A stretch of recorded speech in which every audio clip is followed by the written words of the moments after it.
ശംശായിക്ക് സ്തുതിയായിരിക്കട്ടെ. നാം ഇന്ന് വിചിന്തനം ചെയ്യുന്നത് തറപ്പണിക്കാർക്ക് ദൈവസമക്ഷം എന്ത് വിലയുണ്ടാകും. തറപ്പണി എന്ന് പറഞ്ഞാൽ ഫ്ലോർ വർക്കോ അങ്ങനെയുള്ള കാര്യങ്ങളൊന്നും അല്ല കേട്ടോ.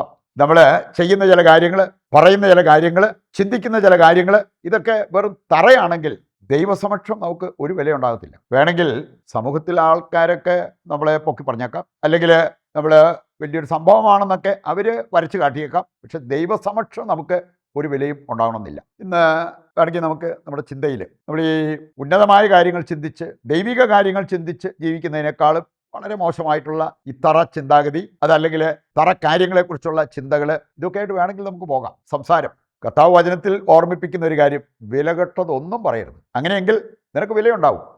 നിന്റെ നാവ് എൻ്റെ നാവ് പോലെയാവും. ഇനി നമ്മൾ വിലകെട്ട സംസാരമാണ് മുഴുവൻ സമയവും. സംസാരത്തിലും നമ്മുടെ പെരുമാറ്റത്തിലാണേലും ഇങ്ങനെ വില കുറഞ്ഞ രീതിയിലുള്ള പെരുമാറ്റങ്ങൾ, അത് നമ്മുടെ വില കളയുന്ന കാര്യങ്ങളാണ്. നമുക്ക് വിലയേകുന്നതും നമ്മുടെ വില കളയുന്നതുമായിട്ടുള്ള പല കാര്യങ്ങളെക്കുറിച്ചും ദൈവത്തിൻ്റെ വചനം കൃത്യമായിട്ട് നമ്മളെ പഠിപ്പിക്കുന്നുണ്ട്. അത് പഠിച്ചിട്ട് അതനുസരിച്ച് നമ്മുടെ ജീവിതത്തെ ക്രമീകരിക്കാൻ നമുക്ക് സാധിക്കണം. പലരിൽ നിന്നും ഞാൻ കേട്ടിട്ടുള്ളൊരു കാര്യമാണ്, എനിക്കെന്ത് വില, എന്നെ ആരാ മൈൻഡ് ചെയ്യുക, എനിക്ക് വല്ല പ്രാധാന്യമുണ്ടോ? ഇവരെല്ലാം ഇങ്ങനെ സംസാരിക്കാൻ കാരണം എന്താ? ശരിക്കും ദൈവത്തിൻ്റെ കണ്ണുകളിലൂടെ അവരവരുടെ ജീവിതത്തെ കാണാത്തതുകൊണ്ടല്ലേ? അവരുടെ വിളി എന്താണെന്നും ദൈവം അവരെക്കുറിച്ച് പറയുന്നത് എന്താണെന്നും മനസ്സിലാക്കാത്തവർക്കല്ലേ ഇങ്ങനെ പറയാൻ പറ്റുള്ളൂ. അല്ലെങ്കിൽ നമുക്ക് ഏതാനും വചനങ്ങൾ എടുക്കാം.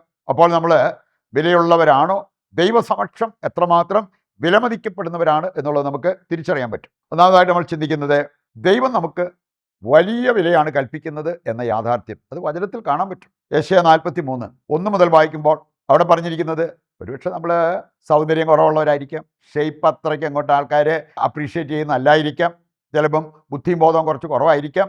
ഇതൊക്കെയാണെങ്കിലും കർത്താവ് പറയുന്നൊരു കാര്യം, നീ എൻ്റേതാണ്, നീ എൻ്റെ പ്രിയപ്പെട്ട ഒരു മകനാണ്, മകളാണ്. ഇതാണ് യെശയ്യാ 43 ആദ്യ വചനങ്ങൾ വായിക്കുമ്പോൾ നമ്മൾ കാണുക. അപ്പം അത് തന്നെ സൂചിപ്പിക്കുന്നത്, കർത്താവിൻ്റെ കണ്ണുകളിൽ നമുക്ക് വലിയ വിലയുണ്ട്. അതിന് നമ്മുടെ കളറോ ഷേപ്പോ ബുദ്ധി സാമർഥ്യമോ നമ്മുടെ സാമ്പത്തിക കുഴപ്പം ഒന്നും നോക്കേണ്ട കാര്യമില്ല. ഒന്നുമില്ലേലും ദൈവത്തിൻ്റെ കണ്ണുകളിൽ നമുക്ക് വലിയ വിലയുണ്ട്. യെശയ്യാ 46:3 വായിച്ചാലോ, അവിടെ പറഞ്ഞിരിക്കുകയാണ്, ഇസ്രായേലേ, എൻ്റെ മകനെ, എൻ്റെ മകളെ, നിന്നെ ഞാൻ കാണുന്നത് എങ്ങനെയാണെന്നറിയോ? നിന്നെ ഞാൻ സ്നേഹിക്കുന്നത് എത്രമാത്രമാണെന്നറിയാമോ? നിന്റെ അമ്മയുടെ ഗർഭപാത്രത്തിൽ നീ ആയിരുന്നപ്പോൾ ഞാൻ നിന്നെ സ്നേഹിച്ചതുപോലെ മറ്റാരെങ്കിലും സ്നേഹിച്ചിട്ടുണ്ടോ? മറ്റാർക്കെങ്കിലും സ്നേഹിക്കാൻ പറ്റുമോ? ഇല്ല എന്നുള്ളത് അതിൽ തന്നെ ഒളിഞ്ഞു കിടക്കുന്ന ഒരു ഉത്തരമാണ്. അതിന് നീ ഒരു കൊച്ചുകുട്ടിയായി വളർന്നു വന്ന കാലത്ത് പലരും നിന്നെ മാനിച്ചില്ലായിരിക്കാം, പലരും നിനക്ക് പ്രാധാന്യം കൽപ്പിച്ചിട്ടില്ലായിരിക്കാം. പക്ഷേ ഞാൻ നിനക്ക് പ്രാധാന്യം കൽപ്പിച്ചു, ഞാൻ നിന്നെ സ്നേഹിച്ചു. എന്നിട്ട് പറയാണ്, നിനക്ക് നരബാധിച്ചാലും ഈ സ്നേഹം ഞാൻ തുടരും. എത്രയോ സംഭവങ്ങൾ, പ്രേമം ബ്രേക്കായിട്ട്, അല്ലെങ്കിൽ പ്രേമിച്ച് കല്യാണം കഴിച്ചിട്ട് പിന്നീട് അവർ ഡിവോഴ്സായ സംഭവങ്ങൾ ഞാൻ കേട്ടിട്ടുണ്ട്. ഒരു കാലത്ത് ഞാൻ നിന്നെ ഒന്നും ഞുള്ളി നോവിക്കത്ത് പോലും ഇല്ല, അല്ലെങ്കിൽ നിന്നെ കൂടാതെ എനിക്ക് ജീവിക്കാൻ പറ്റത്തില്ല എന്നൊക്കെ പറഞ്ഞവർ പിന്നീട് കണ്ണിന് കണ്ടുകൂടാൻ മേലാത്ത ഒരവസ്ഥയിലേക്ക്, ശത്രുതാ മനോഭാവത്തിലേക്ക് പോയ സംഭവങ്ങൾ കർത്താവ് പറയാണ്, നിനക്ക് നരബാധിച്ചാലും അങ്ങനെ ഒരു സ്റ്റാൻഡ് ഞാൻ എടുക്കത്തില്ല. ഞാൻ എന്തെങ്കിലും വ്യക്തിപരമായിട്ടുള്ള നേട്ടം കണ്ടുകൊണ്ടൊന്നുമല്ല ഞാൻ നിന്നെ സ്നേഹിക്കുന്നത്. നീ എൻ്റെ മകനാണ്, നീ എൻ്റെ മകളാണ്. അതുകൊണ്ട് അവസാനം വരെ ആ സ്നേഹം ഞാൻ തുടരും. ഈ സ്നേഹം അനുഭവിച്ച ആരെങ്കിലും എനിക്കെന്ത് വില, എനിക്കെന്ത് പ്രാധാന്യം, എനിക്ക് എന്ത് അംഗീകാരം, അങ്ങനെയുള്ള ഒരു സംസാരം അവരുടെ ഭാഗത്തുനിന്നുണ്ടാകുമോ? ഉണ്ടാകത്തില്ല. അതുകൊണ്ട് ദൈവത്തിൻ്റെ കണ്ണുകളിലൂടെ നമ്മളെ തന്നെ നമുക്ക് കാണാൻ പറ്റണം. ദൈവത്തിൻ്റെ കണ്ണുകളിലുള്ള വിലയാണ് ശരിക്കും നമ്മുടെ വില. അത് നമ്മൾ മനസ്സിലാക്കി അതനുസരിച്ച് മുമ്പോട്ട് പോകണം. യെരമ്യാ 31:20 വചനം വായിക്കുമ്പോഴോ, എഫ്രായിം, നീ എൻ്റെ ഓമനക്കുട്ടൻ, നീ എൻ്റെ വത്സലപുത്രൻ, അങ്ങനെയുള്ള പദങ്ങൾ അവിടെ ഉപയോഗിച്ചിരിക്കുന്ന കാണാൻ പറ്റും.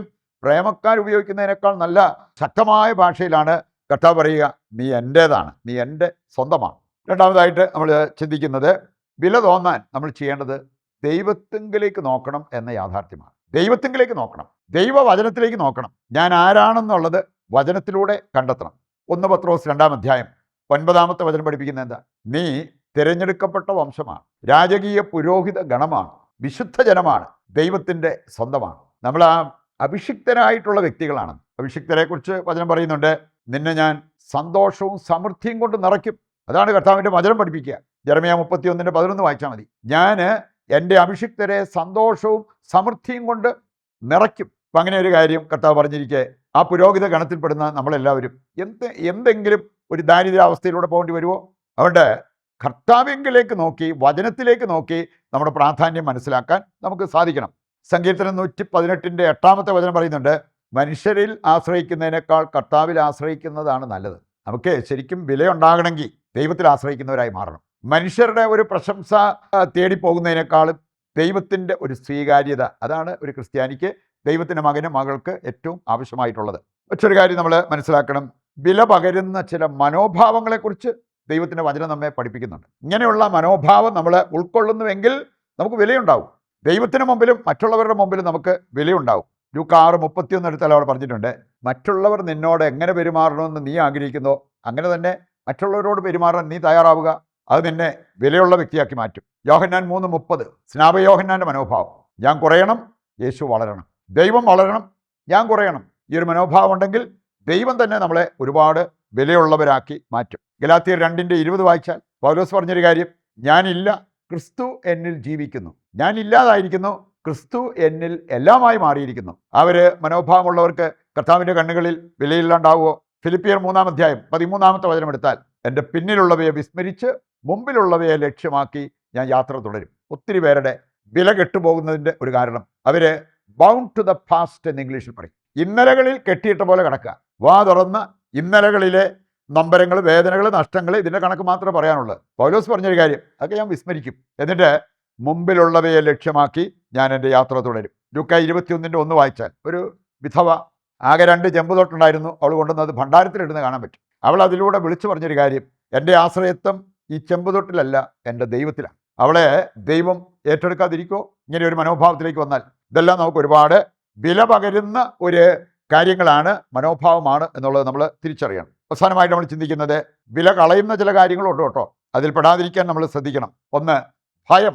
ജോബ് 3:25 വായിച്ചാൽ, ഞാൻ എന്തിനെ ഭയപ്പെട്ടോ അതെൻ്റെ പുറകെ വന്നു, അതെന്നിൽ ഭവിച്ചു എന്നാണ് ജോബ് വിളിച്ചു പറഞ്ഞത്. അതുകൊണ്ട് നമ്മൾ പേടിക്കുന്നതെല്ലാം നമ്മുടെ ജീവിതത്തിൽ സംഭവിക്കണമെന്നില്ല, പക്ഷേ ഭയപ്പെടുമ്പോൾ നമ്മുടെ ജീവിതത്തിൻ്റെ സുഖം അതിലൂടെ നഷ്ടപ്പെടും. രണ്ടാമത്തെ കാര്യമാണ് അശുദ്ധി, അവിഹിതം, ഇങ്ങനെയുള്ള കാര്യങ്ങൾ. അശുദ്ധിയിലേക്കോ അവിഹിത ബന്ധത്തിലേക്ക് പോയാൽ നമ്മളൊരു ഉണക്കമരമായി മാറും. പ്രഭാഷകൻ 6:2 മുതലുള്ള വചനഭാഗം വായിക്കുമ്പോൾ അത് നമുക്ക് കാണാൻ പറ്റും. മൂന്നാമത്തേതാണ് അന്യദൈവാരാധന. അത് നമ്മളെ വിലകെട്ടവരാക്കി മാറ്റും എന്നുള്ളത് കർത്താവിൻ്റെ വചനം നമ്മെ ഓർമ്മിപ്പിക്കുന്നുണ്ട്. ജെറമ്യാ 13 നമ്മൾ കാണുന്നുണ്ട് ഒരു ചീഞ്ഞഴിഞ്ഞ അരക്കച്ചയുടെ കാര്യം. അതങ്ങനെ ആക്കാനായിട്ട് പ്രവാചകനോട് ദൈവം ആവശ്യപ്പെട്ടു. എന്നിട്ട് പറയാണ്, നീ ഇനിയിപ്പോൾ ഇസ്രായേൽ ജനത്തോട് പറയുക, അവർ ഈ വിഗ്രഹാരാധന തുടരുകയാണെങ്കിൽ ഇതുപോലെ ഒന്നിനും കൊള്ളാത്ത വ്യക്തികളായിട്ട് അവർ മാറും. വില കളയുന്ന കാര്യങ്ങളും വില പകരുന്ന കാര്യങ്ങളും മനസ്സിലാക്കിക്കൊണ്ട് നമ്മുടെ ജീവിതം ക്രമീകരിച്ച് മുമ്പോട്ട് പോകുവാൻ നമുക്ക് തീരുമാനമെടുക്കാം. ഇന്നിൻ്റെ എല്ലാ പ്രാർത്ഥനാ നിയോഗങ്ങളും കർത്താവിൻ്റെ കരങ്ങളിൽ ഏൽപ്പിച്ചുകൊണ്ട് നമുക്ക് ദിവ്യകാരുണ്യത്തിൻ്റെ ആശീർവാദവും സ്വീകരിക്കാം.